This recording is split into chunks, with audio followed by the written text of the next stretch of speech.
Israel's army says it has launched more than 650 attacks on 1,300 Hezbollah targets in Lebanon in the past 24 hours. The attacks are in retaliation of the Iran-based groups launching of, quote, dozens of rockets at northern Israel over the weekend, which were in retaliation of last week's unprecedented attacks against Lebanon, when pagers and walkie-talkies exploded that killed at least 20 people. Israel's prime minister recorded a message for Lebanon's people that its fight is with Hezbollah and not them. For too long, Hezbollah has been using you as human shields. It placed rockets in your living rooms and missiles in your garage. Those rockets and missiles are aimed directly at our cities, directly at our citizens. That message, recorded in English, went on to tell people to flee their homes in southern and eastern Lebanon. Thousands have done just that in what's being described as a chaotic attempt to get out of harm's way. Today's attacks have killed nearly 500 people in Lebanon. According to Lebanon's health ministry, at least 35 of them were children. More than 1,600 others have been wounded. Well, this is all hitting home for a number of our neighbors. Yeah, they came to Utah from Lebanon decades ago looking for a better life, and now they're worried about loved ones whose own lives are in peril. News specialist Garna Mejia spoke with some of them. She joins us live tonight with their stories. Garna?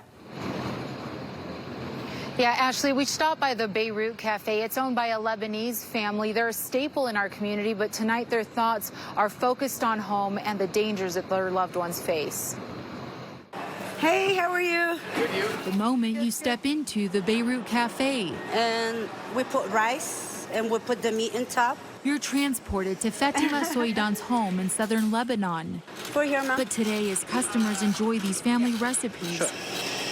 It's all over the news, you know. Everybody's seeing what's going on. Fatima's thoughts are with her loved ones half a world away. I have a sister in there with her kids and her husband, and all my friends or my cousins, they're all of them there.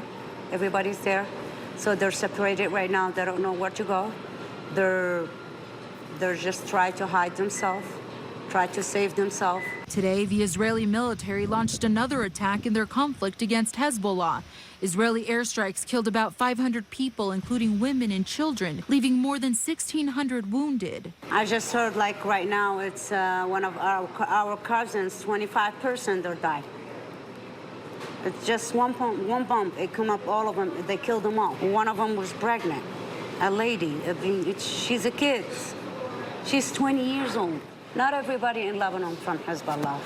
Fatima shared this picture of her cousins in Lebanon, now believed to be dead. Among growing fears of a regional escalation and a wider war, Fatima prays for peace. I'm not going to say I'm afraid. I'm going to say it's not fair for innocent people to get killed like that. And you guys, Fatima was telling me that communicating with loved ones has been a challenge. They've got broken systems and information has really been trickling in slowly. They're also waiting to see if their other loved ones were able to get out of that strike zone. There's been just massive traffic jams, as we can imagine. I'll send it back to you. All right. Thanks a lot, Garna.